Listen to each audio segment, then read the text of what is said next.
আমাকে দরজা দিয়ে দিয়েছে, ঠিক আছে, আমি ভিডিও করছি বলে প্রবলেম হচ্ছে। চলো কথা দাঁড়াও, দেখো খোল, ও মা খোলো তো। এত বড় আড্ডা আমরা ছেলেকে নাকি এখন পর্যন্ত খাইয়ে দিতে হয়? হ্যাঁ, তা আবার কি মা দৌড়াচ্ছ ওর পেছনে? ভাবা যায়? হুম, আমার পেছনেও দৌড়ায় সকালবেলায়। আমার ভিডিও বানিয়ে ফেমাস হচ্ছে। সো গাইস, ওর ভিডিও বানিয়ে নাকি? এটা আমি কেটে দেবো। দুটার পিছনে খাওয়া দিতে হয়, দুটা তাদের ইয়ে হয় না। ও মুখে কাম একটু পড়া আর খাট লজ্জা পেয়েছে।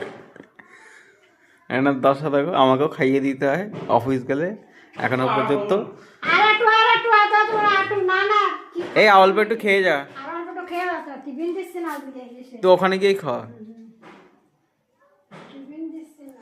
তো অ্যাকচুয়ালি আমাকেও খাইয়ে দিতে হয়, আমার ভাইকেও খাইয়ে দিতে হয় অফিস গেলে, মানে সেই ছোটোবেলার ফিলটা এখন আসে। তো তোমাদের মা বাবা বা তোমাদের মাও কিরকম ভাবে অফিস যাওয়ার সময় খাইয়ে দেয় অবশ্যই জানি।